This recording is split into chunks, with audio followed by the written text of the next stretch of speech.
और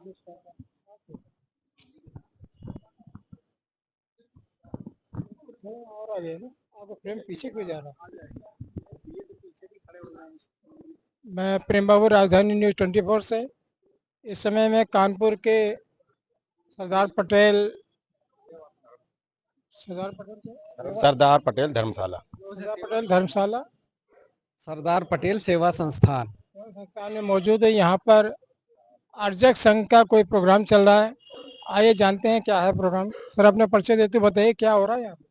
मैं प्रोफेसर ब्रजेश सिंह हूँ, एसबीटीआई में प्रोफेसर हूँ। और आज इस सरदार पटेल सेवा संस्थान के प्रांगण में एक विचार गोष्ठी का आयोजन किया गया। इसमें 3 महापुरुषों को खास तौर से, और जिसमें महामना रामस्वरूप वर्मा के जन्म दिवस को हम लोग क्रांति दिवस के रूप में मनाते हैं, और हमारे बिहार लेनिन कहे जाने वाले जगदेव बाबू का शहादत दिवस, और तीसरे पेरियार कहे जाने वाले ललई सिंह और बीपी मंडल साहब।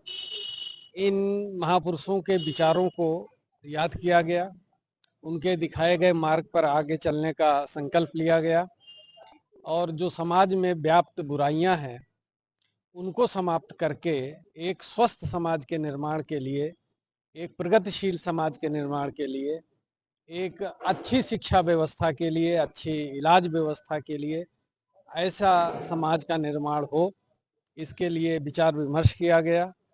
सभी वक्ताओं ने अपने विचार दिए, और इस तरह से हम लोगों ने इस कार्यक्रम को एक वैचारिकी को आगे बढ़ाने के संकल्प के साथ इसको आगे बढ़ाया है। कहाँ से प्रेरणा मिली आप लोगों को ये सब करने?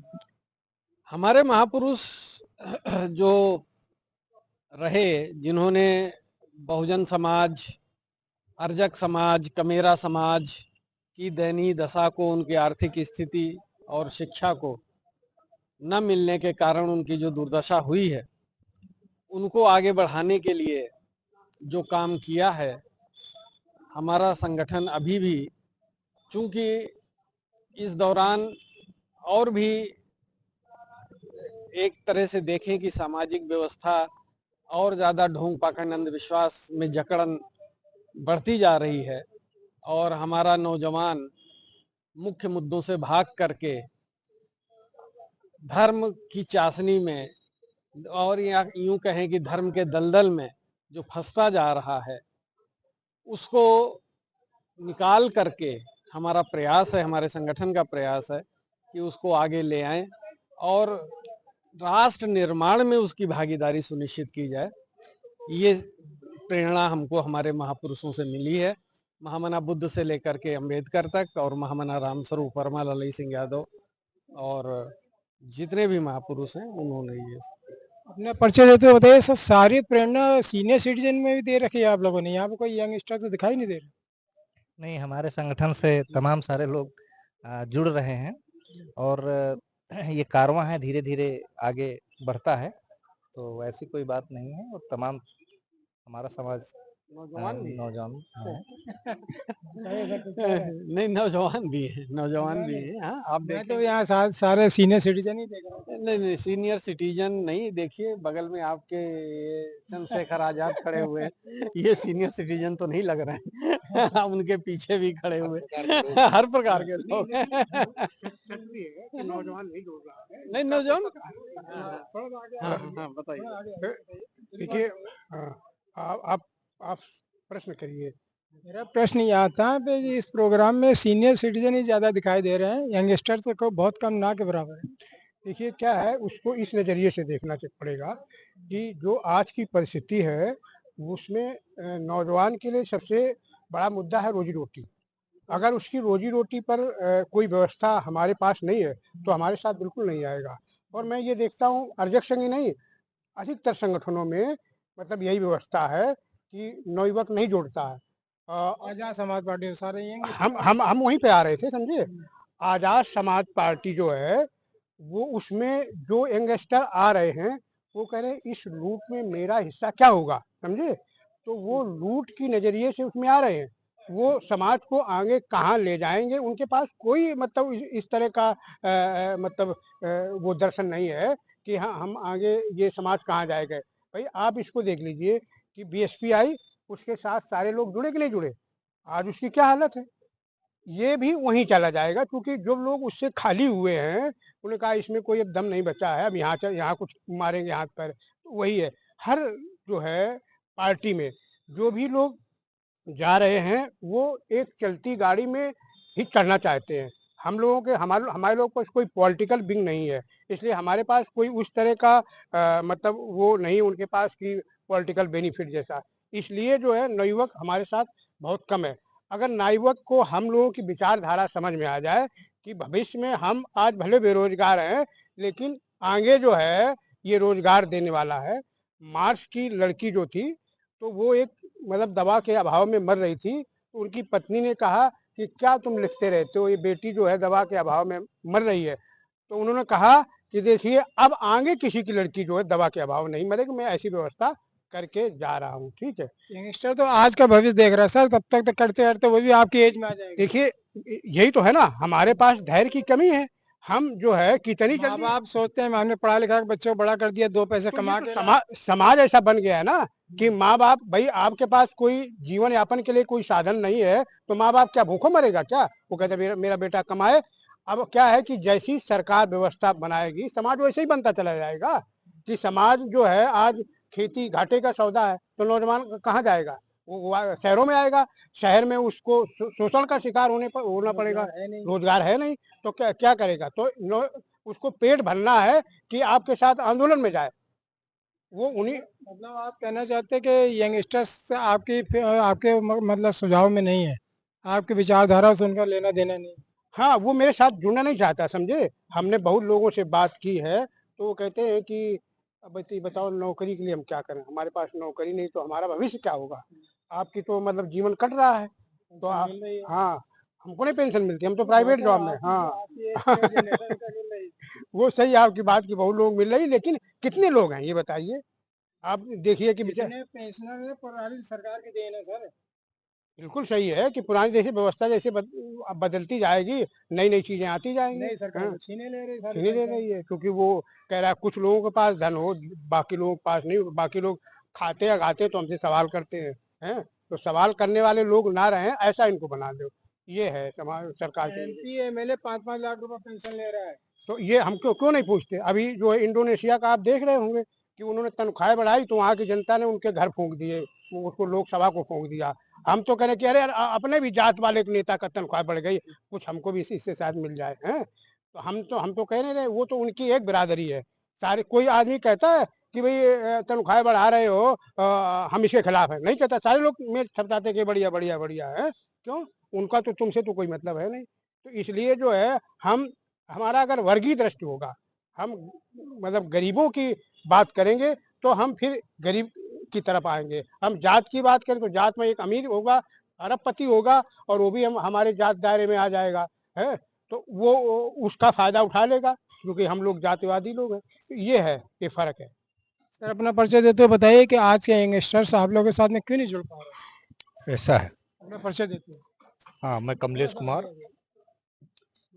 कुमार सेवानिवृत्त अधिकारी हूँ और इस समय सोशल वर्क से जुड़ा हुआ हूँ। आज के, अब प्रश्न आपने किया आज के यंगस्टर्स हमारे साथ, या कि हमारे जो हमारा दर्शन है या विचारधारा है उससे क्यों नहीं जुड़ पा रहा है। उसका एक कारण ये भी है कि इस समय समाज में अंधविश्वास, पाखंड और आडंबर का इतना प्रचलन, इतना उसको मतलब सरकार भी उसको पल्लवित और पोषित कर रही है। और ये जो आडंबर, अंधविश्वास या पाखंड है या भाग्यवाद है या पुनर्जन्म है, ये इनकी विचारधारा को मानने के लिए किसी को तर्क करने की आवश्यकता नहीं होती है। अगर वो हमारी विचारधारा में आएगा तो जो युवा है उसको तर्क करना पड़ेगा। और आज की शिक्षा व्यवस्था ऐसी हो गई, इतनी महंगी हो गई है कि जो युवा है, जो उनके गार्जियन है, वो उनको पढ़ा नहीं पा रहे हैं। जब युवा को पढ़ा नहीं पा रहे हैं तो उसके अंदर महंगाई है और वो तर्क शक्ति वो इतनी ईजाद कर नहीं सकता है। दूसरी चीज है, जहां पढ़ भी सकते हैं बच्चे, तो आज की स्थिति देख लीजिए, हर जगह अगर वैदिक युग से कभी से देख लीजिए, वही समाज पीड़ित, उत्पीड़ित, अपमानित रहा है, जो अशिक्षित रहा है। आज भी सरकार की जो नीति है वो वही है कि इनकी शिक्षा को मार दीजिए, जीवन भर इनको गुलाम बना के रखिए। क्योंकि व्यक्ति अगर शिक्षित नहीं होगा, वो तर्क नहीं कर सकता है, अगर वो तर्क नहीं कर सकता तो गुलाम बन के रहेगा। आज भी जो स्कूल कॉलेज बंद किए जा रहे हैं, उसके पीछे का कारण क्या है? उसके पीछे सिर्फ यही कारण है, एक जो प्राइमरी स्कूल है गांव के अंदर, उसमें किसके बच्चे पढ़ते हैं? क्या किसी धन्ना सेठ के बच्चे पढ़ते हैं? एक गरीब व्यक्ति का बच्चा पढ़ता है। और जब स्कूल बंद हो जाएगा तो गरीब का बच्चा नहीं पढ़ पाएगा तो क्या करेगा? उसको जो सांस्कृतिक कार्यक्रम जो गांव में परोसे जा रहे हैं, दिए जा रहे हैं, उन्हीं को अडॉप्ट करेगा। अब वो कार्यक्रम ऐसे हैं, उसमें ना सोचने की जरूरत है, ना समझने की जरूरत है। एक नारा लगाना है, एक गमछा डालना है, एक झंडा लेना है और आगे बढ़ना है, दिमाग नहीं लगाने की जरूरत है। और हम लोगों को जो संगठन है वो तर्कवादी संगठन है, तर्क पे बात करता है। इसका मूल मंत्र है जानो तब मानो। जैसे बुद्ध जी ने कहा था कि अप दीपो भव, अपना दीपक स्वयं मानो। इसमें जानो तब मानो, तब मानिए। अब जाने और तब माने, तो इसके लिए हमें तर्क की जरूरत है। तर्क कब करेंगे? जब हम शिक्षित होंगे। तो बात ये, आजकल बेरोजगारी, शिक्षा और स्वास्थ्य की हालत इतनी खराब है कि जो युवा है वो उसी की तरफ मुड़ता चला जा रहा है, वो तर्क कर ही नहीं पाता। उसके सामने कोई बात आती है तो जो बात कही जाती है उसी को मान लेता है, इसलिए वो आसानी से उधर जुड़ता चला जा रहा है, इधर आने की स्थिति में वो नहीं आ पा रहा है। कुल मिलाकर के आप यंगस्टर्स को अपने कन्वेंस नहीं कर पा रहे। नहीं, कन्विंस करने का प्रयास करते हैं, कन्विंस, वो तर्क करना नहीं चाहता है, क्योंकि उसी पेट चाहिए और शिक्षा चाहिए ना, तो उसको शिक्षा तो माँ बाप ने पढ़ा लिखा दिया। 18-20 साल का जो बच्चा है, हाँ, नौकरी के लिए दर दर भटक रहा है, बेरोजगारी है। ऐसा है। शिक्षा प्राप्त करना और शिक्षा के माध्यम से ज्ञान प्राप्त करना, शिक्षा तो वो भी होती है, शिक्षा करे दस्तखत करना शुरू कर दिया, तुमने एक चिट्ठी पढ़ ली, शिक्षा, वो भी शिक्षित हो गया। लेकिन वो शिक्षा किस तरह की है? क्या उसे कोई ज्ञान अर्जित किया? यस, कोई ज्ञान अर्जित किया? वो ज्ञानार्जन वाली उस शिक्षा का अभाव हो गया है। कुल मिला के तर्क शक्ति उसकी समाप्त हो गई है। और जब ज्ञानार्जन की शिक्षा का अभाव हो गया तो उसको रोजगार मिल नहीं पा रहा। रोजगार पहले तो है भी नहीं, और जब रोजगार अगर है भी थोड़े बहुत, तो उसको जो ग्रामीण परिवेश का बच्चा है या गरीब परिवार का बच्चा है, उसको वो शिक्षा नहीं मिल पा रही जिससे अपना रोजगार पा सके। तो एक तो रोजगार के उसमें लगा रहता है, और जब रोजगार से अगर फुर्सत भी होता तो उसको इतना टाइम नहीं हमारे साथ बैठ के वो तर्क कर सके। इसलिए मिला के आप ये कहना चाहते हैं जो सिलेबस है हमारा कमजोर है? सिलेबस, बात सिलेबस की नहीं है। जब स्कूल ही नहीं तो सिलेबस क्या करेगा? सर स्कूल तो आप बंद हो रहे हैं। मैं 18-20 साल के बच्चे, ठीक है, शिक्षा महंगी कितनी है? जो अपना पेट नहीं पाल सकता है व्यक्ति, वो इतनी महंगी शिक्षा कहाँ से ग्रहण करेगा? आप बताइए। हम ये कह रहे हैं, बच्चे ने इंटर कर लिया, इंटर के बाद उसका मालिक क्लेट क्वालिफाई कर लिया, आईआईटी क्वालिफाई कर लिया बच्चे ने, लेकिन उसके पास इतना पैसा नहीं है उसके माँ बाप के पास कि वो आईआईटी में या क्लेट में उसमें एडमिशन करा दे। आज क्लेट किसी, आप नेशनल यूनिवर्सिटी में चले जाइए, एडमिशन कराने के लिए बच्चा भले टॉप कर गया हो, 4,91,000 फीस है। 4,91,000 फीस 5 साल में भी गार्जियन नहीं कमा सकता है, तो बच्चा आगे कैसे निकल पाएगा? सर कहाँ तक कन्वेंस आप की बात है, कहाँ तक कन्वेंस? देखिए, ऐसा है, शिक्षा का तो व्यवसायीकरण शिक्षा नीति में ही शामिल है, और सरकार की यही नीति है कि शिक्षा अगर ज़्यादा लोगों को मिल गई, अच्छी उच्च शिक्षा, तो निश्चित रूप से वो सब समस्या क्रिएट करेंगे, जो भी सरकार में होगा उसके लिए। तो इसलिए शिक्षा इतनी महंगी कर दो। ये सब चीजें 10-11 साल में या उससे पहले नहीं थी क्या? पहली शुरुआत हो गई थी, अब विभीषिका उसकी अब दिखाई दे रही है। शुरुआत पहले हो चुकी थी, क्योंकि ग्लोबलाइजेशन, लिबरलाइजेशन के नाम पर ये चीज़ें शुरू हो गई थी। अब उसका एक विभत्स स्वरूप हमारे सामने आ गया है। विदेश के विश्वविद्यालय यहाँ खोलने की बात हो रही है, और यहाँ पर पढ़ाई वही कर पाएंगे जो 10 लाख रुपए सालाना की फीस, 20 लाख रुपए सालाना की फीस देने की हैसियत रखेंगे। ये तो महंगा होता चला जा रहा है। पूरी तरह से हम सहमत हैं इस बात से। अभी आप ही एसआईआर की बात कर रहे थे, क्या दिक्कत है उसमें? देखिए, वो एसआईआर का हम उस पॉलिटिकल मुद्दे पे कतई नहीं कहेंगे। आप नहीं स्पीच दे रहे हैं। ठीक है, वो अपनी जगह पे बात है और उस पे वो ये तमाम सारी चीजें सरकारी प्रोपोगंडा का एक छोटा सा हिस्सा है। हम अपने संगठन और उसकी गतिविधि की मुख्य रूप से बात करेंगे। हमारा संगठन संविधान के अनुच्छेद 51 के अंतर्गत जो हम लोगों के मूल कर्तव्य हैं उसके अनुसार समाज में वैज्ञानिक चेतना संपन्न समाज बनाना और एक बेहतर दिशा में समाज को ले जाना है। हम सांस्कृतिक तौर पे हम अपना संगठन चलाते हैं, तो नवयुवा हमारे साथ जुड़ रहे हैं। अगर आपको नवयुवाओं की संख्या कम दिख रही है, इसका यह मतलब नहीं है कि नवयुवा हमारी विचारधारा से प्रभावित नहीं है। महिलाएं भी तो नहीं है। नहीं, बिल्कुल हैं। और अगर सभी लोग एक जगह यहाँ पहुंच जाते हैं, हमारे यहाँ कीर्तन भजन तो होना नहीं। नहीं नहीं नहीं नहीं, ये हमारा कोई कीर्तन भजन तो है नहीं कि जिसमें महिलाओं को ढोलक लेकर के। नहीं नहीं नहीं, बिल्कुल नहीं नहीं, हमारे घर की महिलाएं विज्ञान सम्मत तरीके से अपना आचरण करती हैं, वो आगे जीवन यापन करती हैं।